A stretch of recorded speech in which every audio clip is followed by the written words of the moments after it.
norms. We've always had taboos. I think taboos are important to a functioning society. None of us says everything that comes to mind. There's, self-censorship is sort of a daily corrective and set of controls that we all operate by, and we need to in order to live together with one another, whether that's our families, our coworkers, or people out on the street. And so the question then becomes, well, where do you draw the line? How much self-censorship is too much?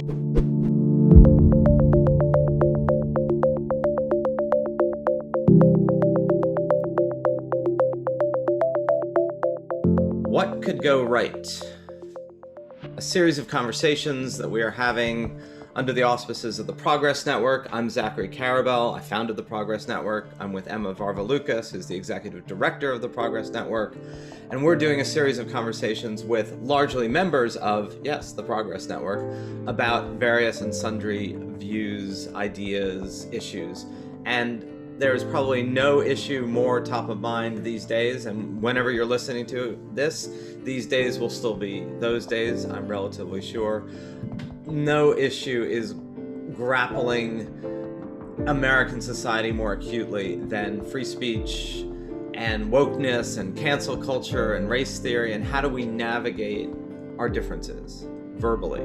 How do we figure out what to do with our passionate, intense disagreements, which is hardly a new thing either in American society or human society. But as we know, human societies have been rent violently from the Reformation to the Civil War by issues that we disagree with passionately. So words are just words until they're not, and how we manage to deal with these differences in the United States is crucial. How every society manages to deal with these passionate differences is vital to our stability, combined with the issue of how absolute is the right of free speech, irrespective of consequence. How much should government ever interfere with free speech? How much should this simply be left to civil society to work out? And there's a huge contrast, obviously, between the United States and the world. So it's with that in mind that we're speaking today with Suzanne Nossel, who Emma will introduce. Yeah, so Suzanne Nossel has done a whole lot of cool things. Right now, she's the CEO of PEN America, which is a leading human rights and free expression organization, if you're not aware of them already. She was also the chief operating officer of Human Rights Watch and the executive director of Amnesty International USA. She was also the deputy assistant secretary of state for international organizations during the first term of the Obama administration, aka we're going to be talking to her about the US, but also what's going on abroad as well. She's also the author of Dare to Speak, which is now out in paperback. And Dare to Speak is a playbook for navigating and defending free speech and free expression while also cultivating a more inclusive public culture. Suzanne Nossel, it's great to talk to you today. I think the day we are recording this is the paperback publication of your book. So there's that. Congratulations, which will be an evergreen congratulations. Thank you. So I wanted to ask, apropos of that, you wrote that and published it kind of in the midst of Trumplandia, although, of course, you've been thinking about these issues about how do we balance sort of free speech and a society that is not completely unraveling at the seams. But I guess the question is, a year later, in a somewhat different climate, a pseudo post-pandemic, post-Trump, or at least post-Trump for now, world. Has everything been solved? Is it all great? Are all the issues, are we fine now? Hardly. I mean, it's funny because I would say at Penn, because the Trump administration became such a major focus for us in terms of combating the threats to press freedom, the effort to denigrate the truth, the rise of fake news and disinformation.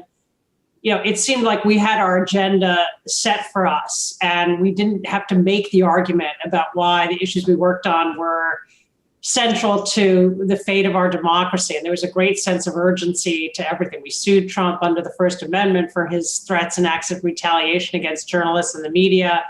And so he was a kind of major locus for us the entire time that he was in office, and even going back to his campaign in 2016, where he was insulting and demeaning journalists on the stump, and beginning to wage his campaign to discredit the mainstream media. And so when we contemplated the prospect of the Trump administration coming to an end, we sort of thought, gosh, are our issues going to really retreat in prominence? Are we going to have to work a lot harder to explain to people why the work we do is relevant? And actually, those concerns, to the degree that we had them, were really misplaced and have not come to fruition. We found, both here in the US and around the globe, it seems like our issues only become more salient. An issue that we sort of put on the map, the crisis in local news, has now become part of the infrastructure stimulus package. Our campus and free speech and education program is working day in and day out on these efforts to ban critical race theory in state houses across the country, applying to both secondary and higher ed. We're working to combat a whole spate of anti-protest legislation that we documented for the first time more than a year ago, but that has just escalated over the last 6 or 8 months. And so, I'd say in terms of the crisis in free speech, and that's not to mention what's been happening around the globe, and we can get to that. The crisis is unabated. And I'd say the advice and focus of my book, which is really about the challenge of how to reconcile the drive toward a more equitable, inclusive, diverse society with robust protections for free speech. That battle is just being waged day in and day out with incidents. An incident we wrote about last week of a person who put out a statement on anti-Semitism from a children's book collective organization being fired from her position, or essentially pushed out after doing so, because the organization came under fire for not referencing other kinds of bigotry alongside anti-Semitism. Another incident where a book event in Texas was canceled at the very last minute by, seemingly on orders of the governor or the lieutenant governor because of the content of the book. And so it definitely feels as though these tensions are unresolved. It's sort of the advice that I am trying to offer in the book. And yes, the paperback is now out. It's Dare to Speak, Defending Free Speech for All. And it goes into a detailed blueprint of how I believe we can begin to calm these tensions and sort of live together in our diverse, digitized, and divided society without compromising free speech. And I certainly feel like it's a message that's needed right now. So the crisis continues. I'm curious, you were saying that you were wondering whether you were going to really have to make a strong argument about the work that PEN America is doing. And it sounds like the conditions of crisis are here with us. What about on the side of public sentiment? Like, do you see a lot of urgency in public sentiment around this? As I ask because, just in my own cohort, I see a lot of discourse around free speech sort of out on Twitter, out in, mainstream media and others, but just in my own sort of small circle of friends, I feel like the topic doesn't come up.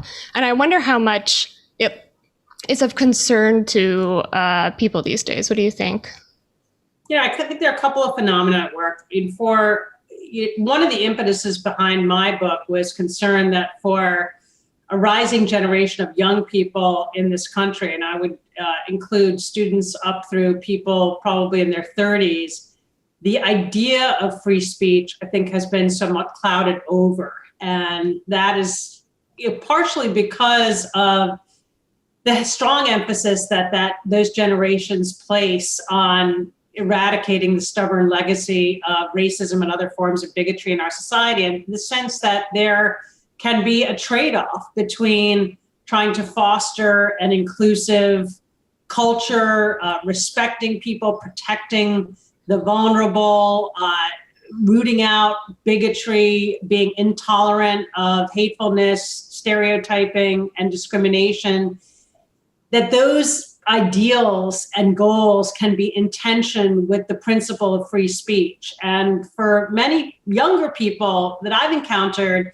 the sense is, look, they do believe in free speech, but if it comes down to a choice between safeguarding an individual, particularly maybe somebody from a group that's been historically disadvantaged, if in order to make that person a full part of society, prevent that person from experiencing feelings of denigration, if that requires some curtailment of free speech rights, that's a trade-off worth making. And that's, the kind of rebalancing that we need to do in order to correct this kind of unfinished business of our legacy of racism in this country. And so I think that's why you don't see a lot of young people kind of waving a banner for free speech. And to the extent that they do, they tend to be sort of center-right, and people who are pushing back against what they see as a culture of political correctness or wokeness, and kind of waving free speech as a banner in an effort, in a sense, to safeguard their ability to say whatever they want, to offend other people, to break taboos. And to me, that was very concerning, because I've always seen free speech as a cause that really is above politics, that transcends the left and the right. I'm very cognizant of just how important free speech protections have historically been to social justice causes and movements throughout the years. And that ultimately it's the vulnerable and the powerless who need the protection even more and rely on those safeguards the most, and depend on constraining the ability of those who are in positions of power and authority to curtail their sentiment, to quash dissent. And so a big motivation for me in writing my book was to explain how those who are committed to driving forward a social justice agenda have a stake in free speech, and why they ought to see free speech rights as part and parcel of what they're fighting for. Whether they call it free speech or not is sort of less important to me than whether they understand what the risks are of empowering, whether it's a government or a university administration or a corporation, with additional authority and discretion to police speech. And so I agree with you. I think it's not always framed in terms of free speech, but certainly the debates over whether it's online harassment, how much power and leeway the likes of Facebook and Twitter ought to have in our society, what should be the role of critical race theory in our educational system. These issues are raging, and I think free speech really is at the heart of them. You've done a lot of work, both personally and through Penn, on balancing sort of what can feel antithetical positions, right? That on the one hand, you have an aggressive defense of free speech, which is obviously in the United States embedded to some degree in the Constitution and has been an endless source of debate about what its parameters are. And then the flip side being a culture maybe more prevalent today, but it's had moments in the past where the reaction to certain types of speech is extreme and strong, and there is a desire often to silence speech that causes harm or engenders pain.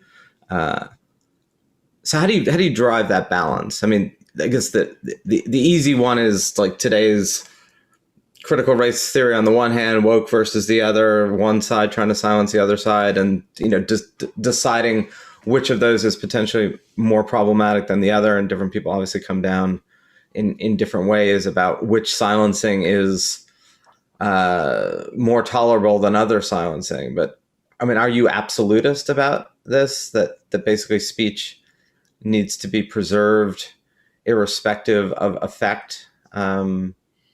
Effect, not the fire in a crowded theater effect, right? Actual harmful action. I think most of us agree is probably speech that doesn't serve the common good and isn't amenable to the same protections, but separate from that. Yeah, I mean, I'd say I'm something close to an absolutist when it comes to government curbs, bans, prohibitions, punishments for speech. I think our First Amendment here in this country, which is the world's most protective standard and goes beyond the level of safeguard, for example, in other democracies like Canada, the UK, or Germany. I support that system. And I have come in my work to see that anytime there is a proposal for, why it might be wise to extend the power of government to allow kind of deeper reaching into dictating the parameters of our discourse or declaring certain speech out of bounds or regulating how private platforms moderate speech, I tend to think the disadvantages and the risks outweigh the benefits, and particularly so because, of just the vicissitudes of who is in power. And, the Trump administration for me was a very potent illustration of the risks of extending government power. I mean, we saw with President Trump, I think he was willing to go to the limits of the law and beyond in order to squelch his critics. And if the First Amendment hadn't constrained him, I think he would have gone a lot farther. I think he would have put people in jail or tried to prosecute them for libel or defamation. And, it was the constitutional protections and the law and the people around him who stopped him short of doing that in most instances. But, certainly the will was there, and, he's not alone when we think about officials at the state level and just how ready they seem to be to curtail, for example, protest rights or to dictate what should be on curricula. So I'm fairly absolutist when it comes to that. In terms, though, of what norms should govern in our society or what the rules should be for a platform like Twitter or Facebook, or how a publishing house should make decisions about, what books to put out or how to respond to an uprising among their staff.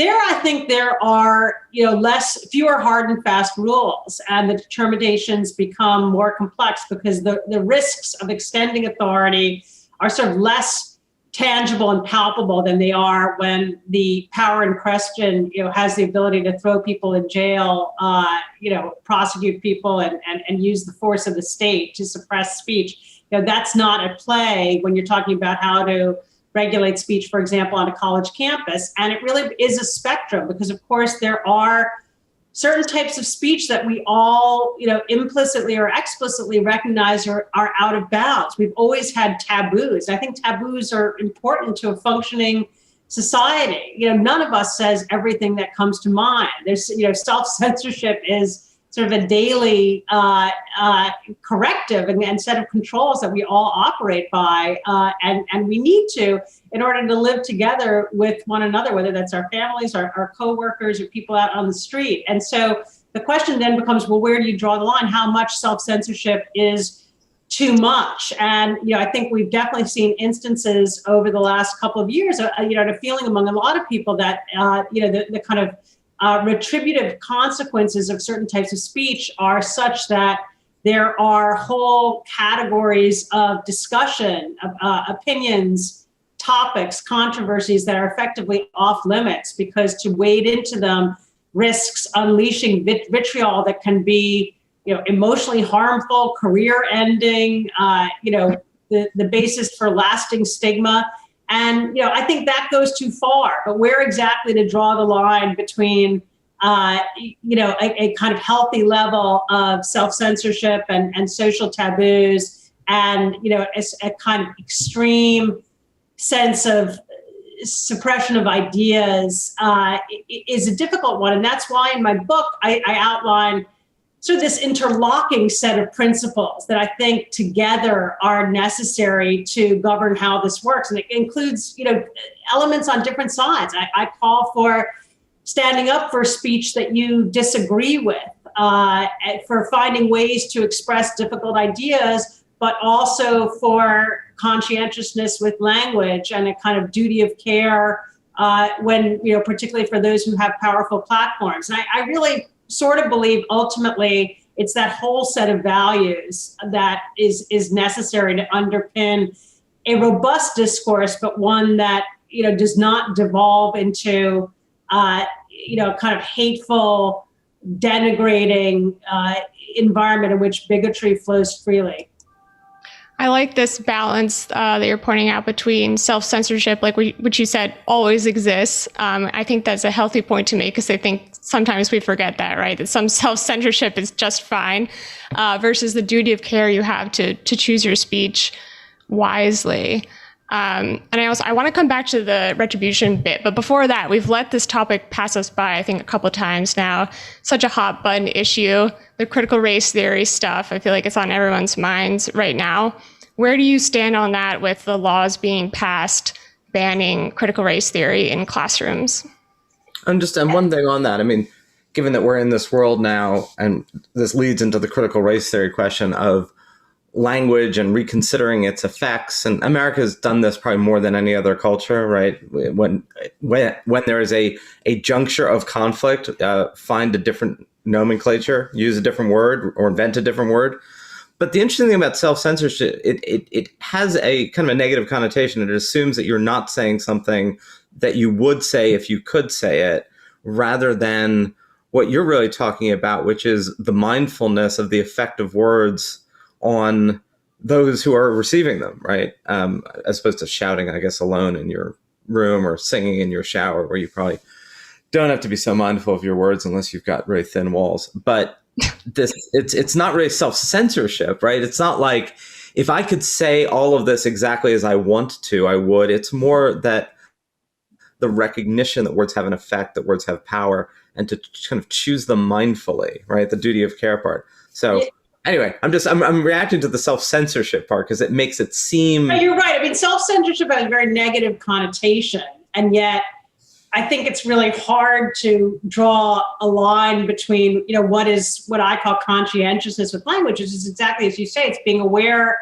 of your audience, and particularly in such a diverse society, the cognizance that that audience may include people who are very different from you, people from different races, ages, who have different disabilities, linguistic backgrounds, and the ways in which words can affect them very differently, which I think is kind of part and parcel of citizenship in our society. And yet, it does mean there are certain things you'd like to say. I mean, I'm sure, I have this experience often where I kind of contemplate something, it could be about geopolitics, it could be about gender relations, it could be, about a political incident where, there's something I'd like to say that I sort of think is an interesting point, but I feel like the risk of it being misconstrued is so great. And obviously it depends a lot on who that audience is. If I'm sitting among, 4 people and it's, my husband and a couple of close friends, I may feel like I have a lot more leeway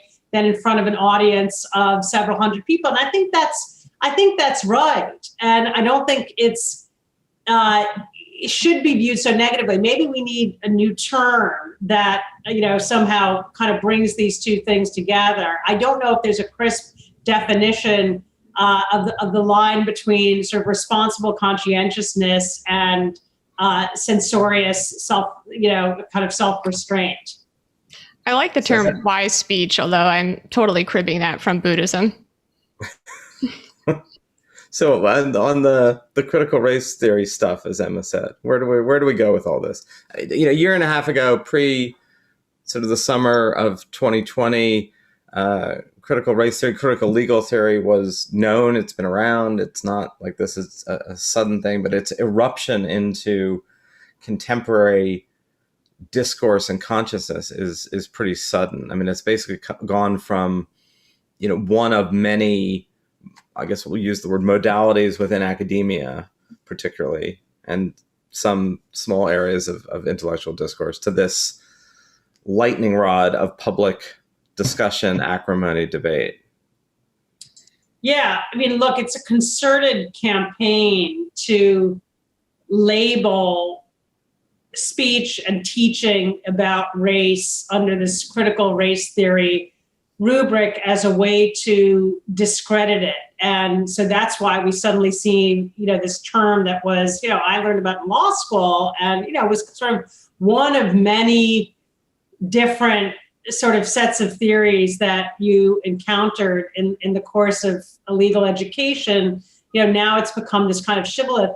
And, I understand at some level the feeling that people have that, we're in this moment of difficult racial reckoning and looking at historical events through a new light and seeing parts of stories that were long shrouded in secrecy or deliberately suppressed, and we're bringing that to light, and that it's important, but that it also can kind of cross over into casting our whole national history in very negative terms. And if people are schooled this way, do they lose sight of what is strong and brilliant and distinctive about, for example, the U.S. Constitution or the Bill of Rights or how the country was founded? Sort of, does the pendulum, in other words, swing so far in the other direction that any hope of kind of patriotism or national unity or pride is lost, and that that would be a real loss, and that part of our cohesion as a country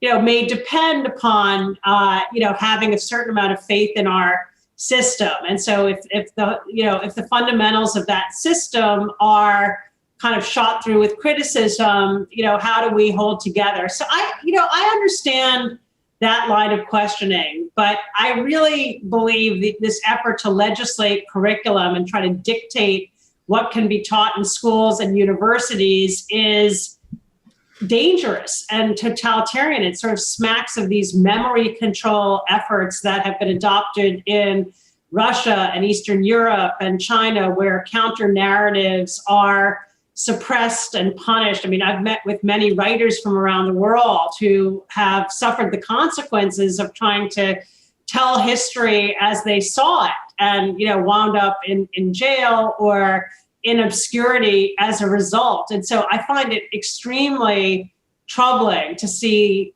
in our own country going down this path.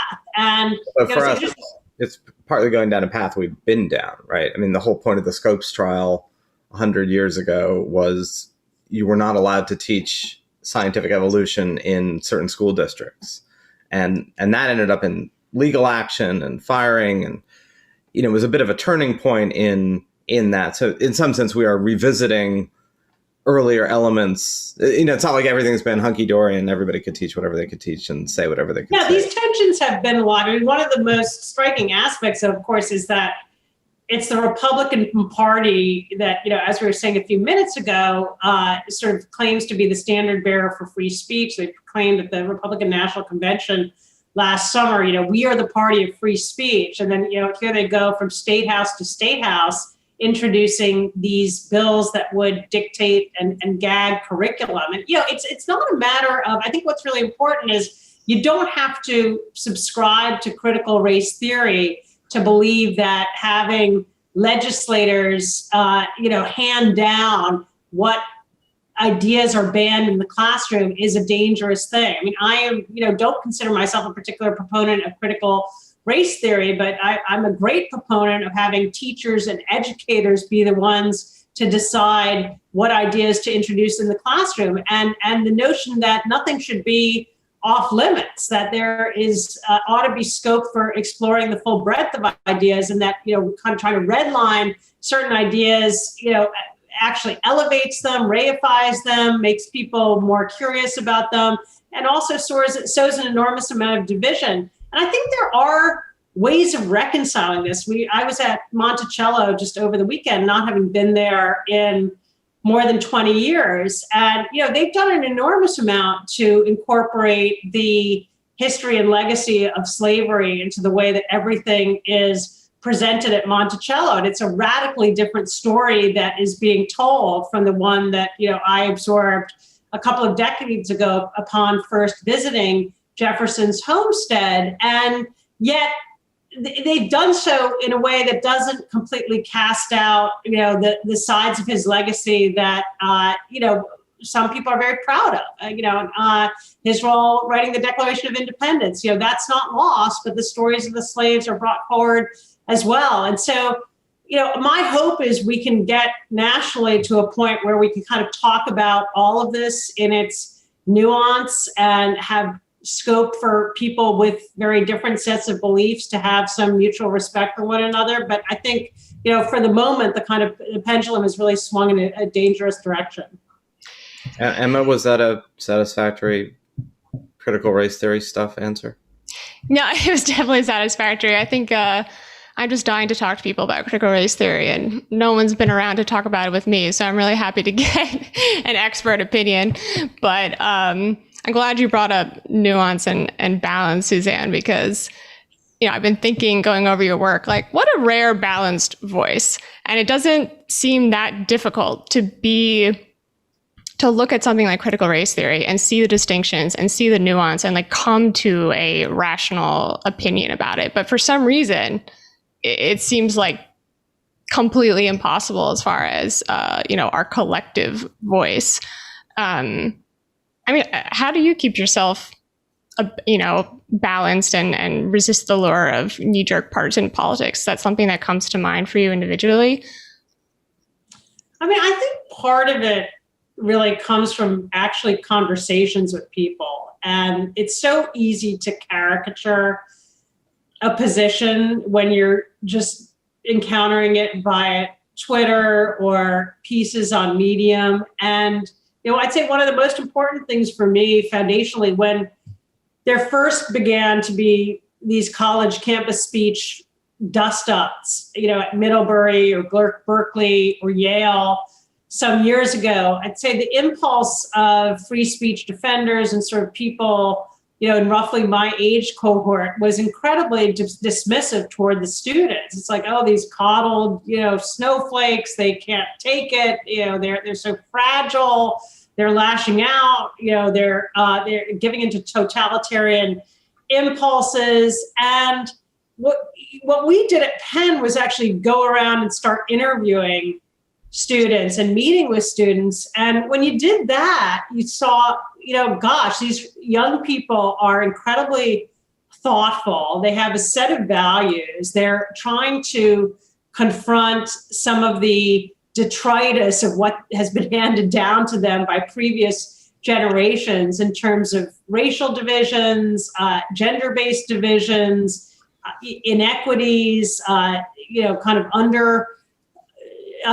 lack of opportunity for certain segments of society. And, they're really sort of trying to come to grips with that and think about what it means for the functioning of a university or a classroom. And it's really hard to argue with that project and that endeavor. Now, what I always thought was that insofar as their efforts crossed over into banning or punishing speech, that they were sort of misguided, that was the wrong approach.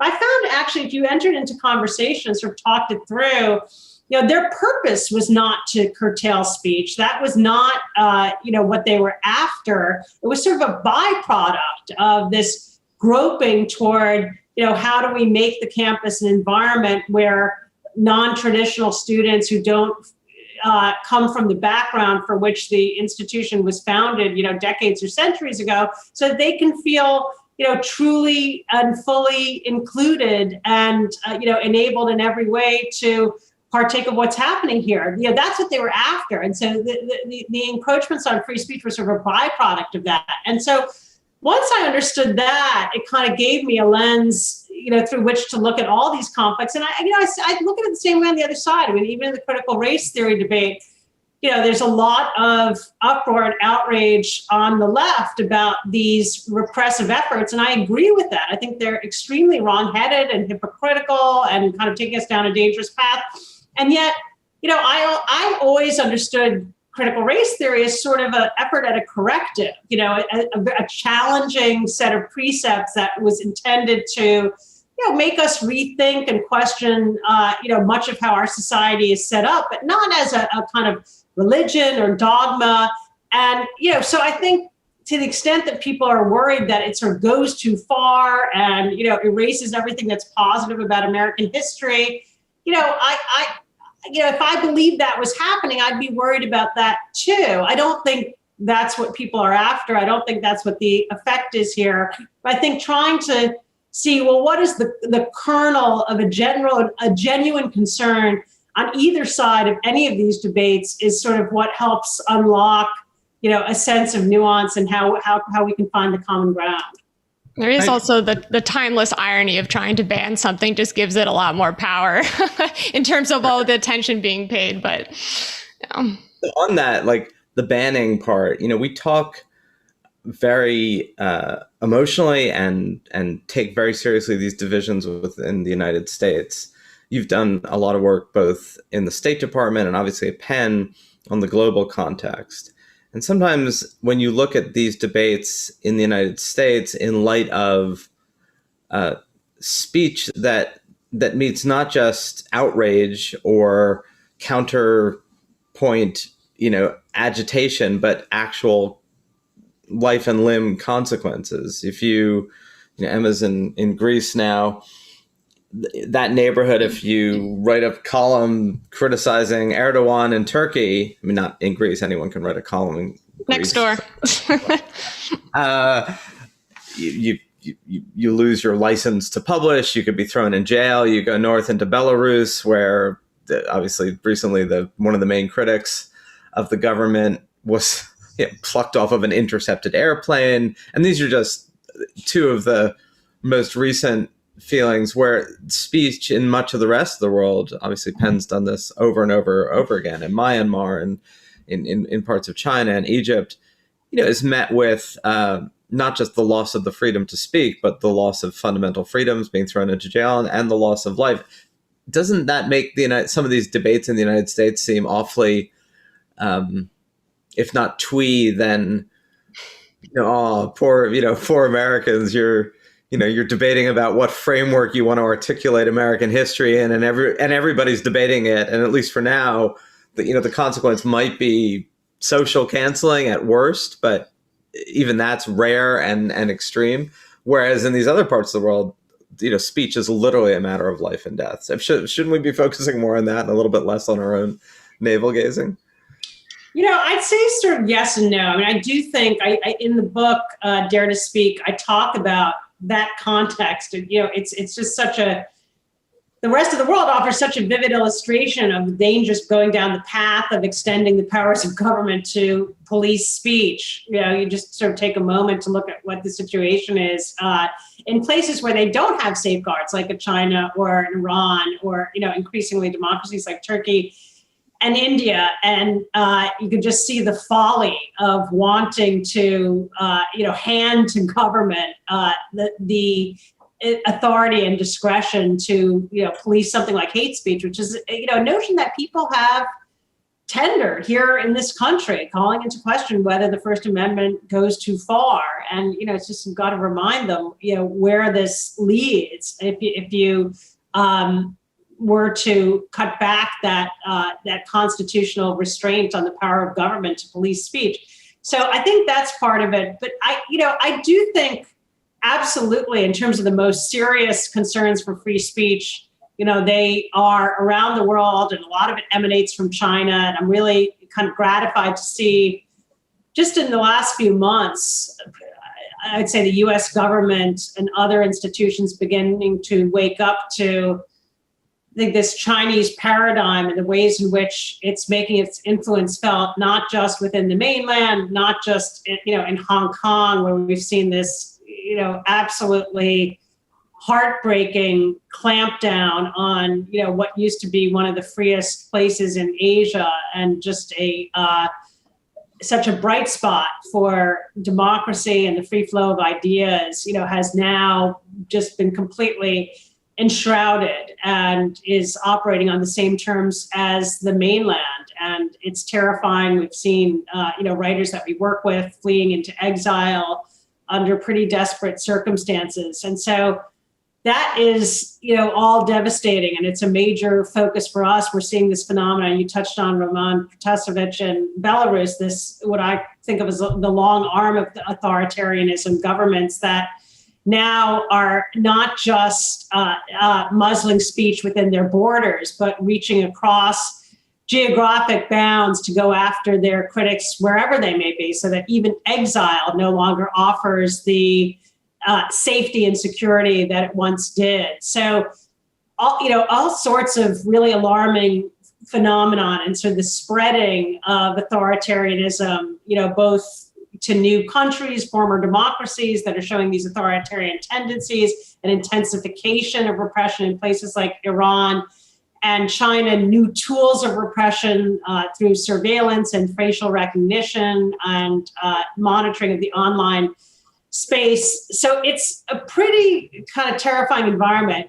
That said, I do think what happens here in this country still matters. I think one of the reasons that the pace of repression around the world has accelerated over the last few years is sort of the vacuum of leadership coming from the United States and the West, and the loss of credibility of Washington as a force for press freedom and truth and free expression and in support of dissidents around the world during the Trump years. We really lost some ground. I think others sort of, in other democracies, the sense of stigma associated with going after journalists or raiding the offices of a social media company really lessened. And there was a kind of unmooring of the set of norms that operated in countries that considered themselves proudly freedom respecting. And so I think that's very unfortunate. And it's one of the reasons why I do believe a robust defense of free speech in this country remains extremely important. I think it reverberates globally. Yeah, not to sound too rah-rah American, but it is true that when I moved here to Greece, I was shocked at how much of the news cycle was devoted to American politics. Like I would say 50%. And it's not like Greece doesn't have enough problems to pay attention to just on its own. And in the same way, when there was the insurrection on January 6th at the Capitol, people were glued to their TVs here because it was the United States. They couldn't believe what was happening in the United States. And I think having lived the rest of my life in the States before now, that was really surprising to me. And I think sometimes Americans do take that for granted, that what we do in the States does reverberate, like you said. I wonder whether that's going to change, though. I mean, some of this was structural, right? The United States had a certain amount of power throughout the 20th century. It still has immense power, no doubt about it. It's just the relative position / the world of self-developing multiple nodes. And it's a fine line between setting an example, which I think you're talking about, Suzanne, meaning the more that we can practice whatever it is we preach, or just practice whatever it is we believe, the more the example of that is palliative and powerful. The problem was that mix, and this from being in at the State Department, in the government, is when that kind of crosses over to sort of coercive preaching, right? Follow our mores and examples because we're telling you to.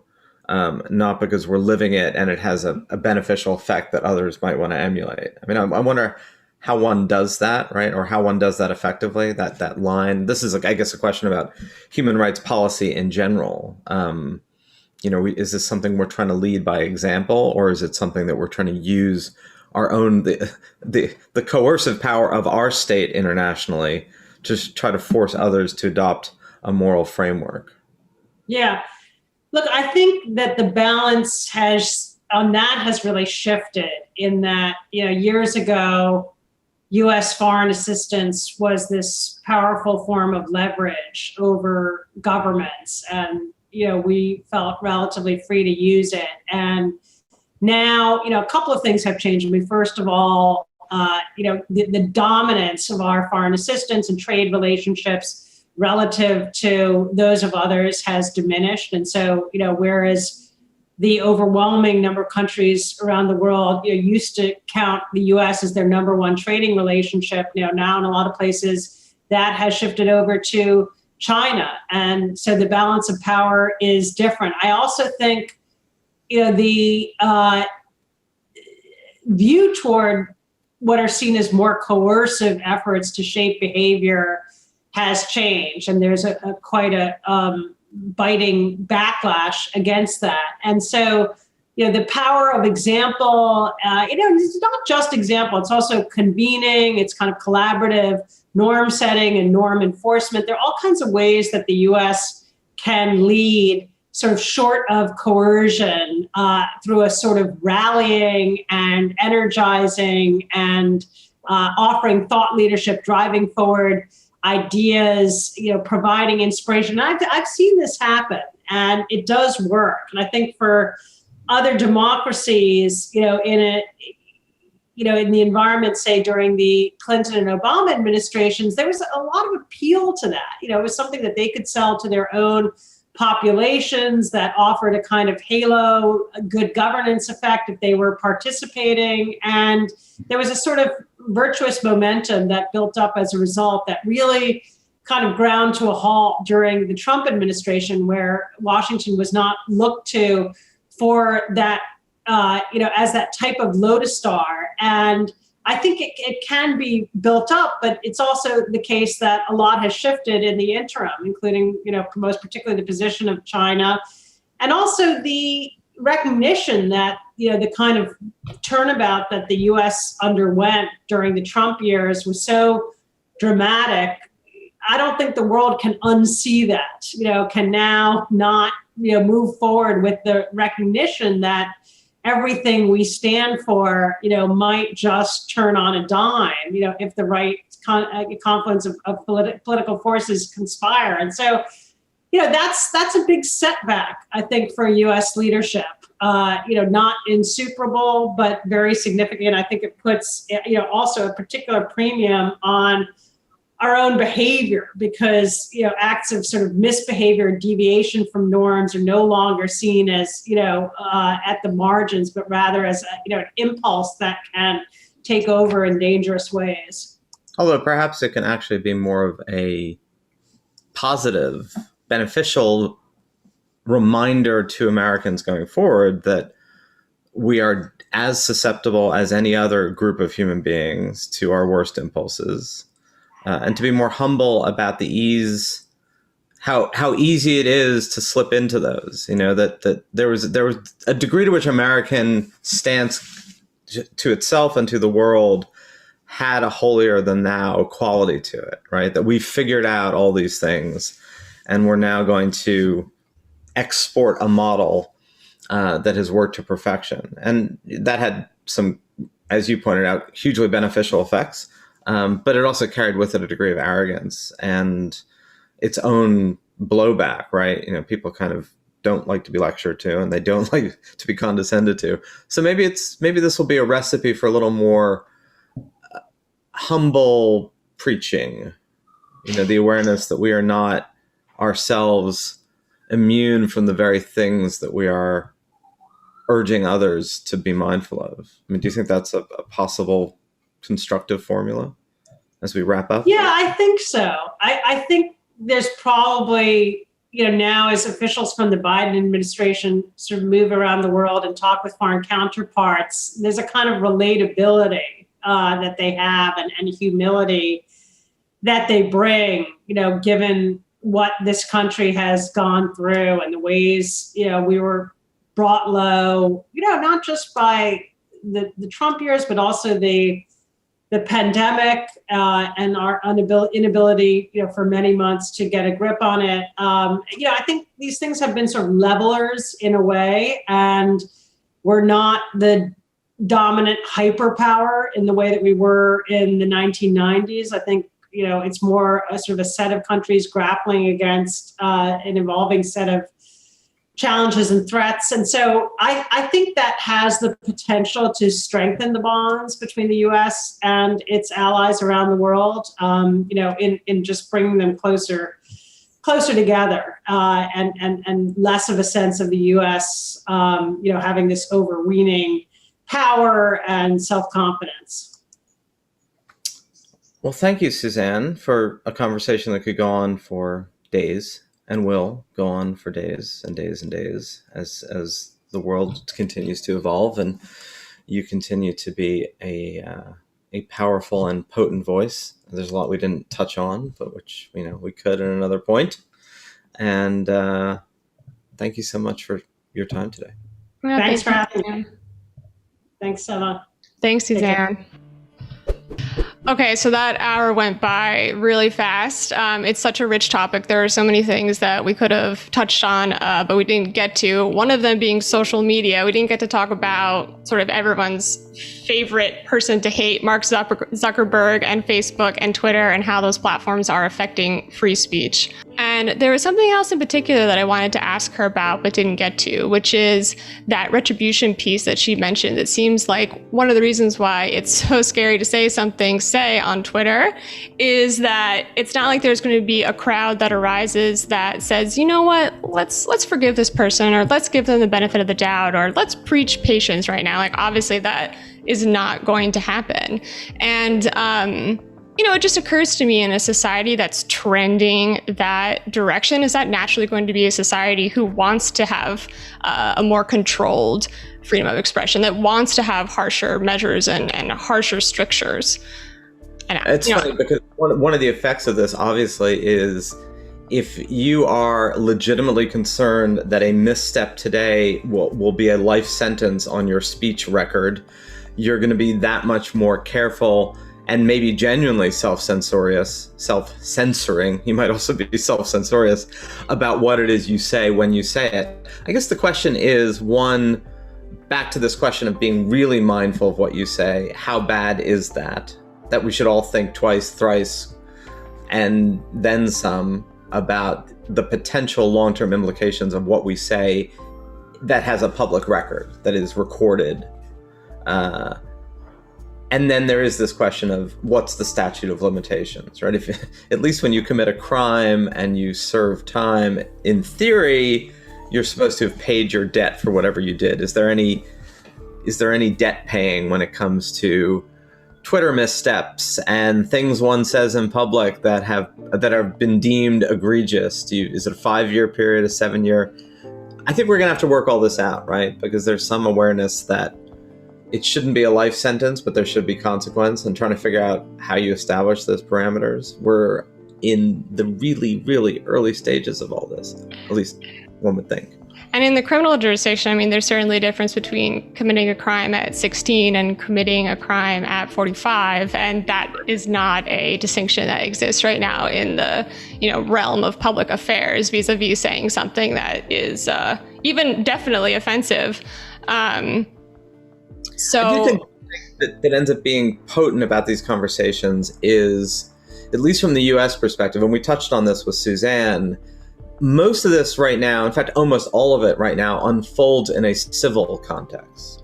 So whatever missteps, yes, they can have massive career consequences. They probably can have personal consequences, but not yet are you going to jail. You're not losing life and limb. Your family is not being shunned. Your entire ecosystem of friends and community are not being investigated. And I think as long as this remains part of the really rough and tumble, and sometimes rough and tumble in, yes, a deeply harmful way, but not in the harmful way that we just referred to. You're not being thrown into jail. Your friends are not being questioned and rounded up. Your Twitter followers are not all being flagged for future free speech abuses by some government agency. I think that still remains a positive sign of a robust society, even as it's really difficult to live in the midst of at times. Yeah, I was going to say that too, Zachary, that there's something about that hyperactivity that's comforting, right? The lack of that debate would be something to truly worry about. Not that these issues aren't important, but just I think it's good to, see the forest through the trees, even throughout all of this intense debate around free speech. Absolutely. So I think on this note, at least for this week, one thing that we can answer the hypothetical and rhetorical question of what could go right. One thing that I think is going right is the continuation of this incredibly noisy, messy culture in the United States, at least, that engenders a lot of social discourse, a lot of social turmoil, but maybe in the greater arc of things, a lot of positive social change. We'll have to see about that one, but that at least is a direction in which it can point. So I want to thank everybody for listening this week. We will continue these conversations ad infinitum. And so for Emma Varvaloucas and for me, Zachary Karabell, and for the Progress Network, thanks once again.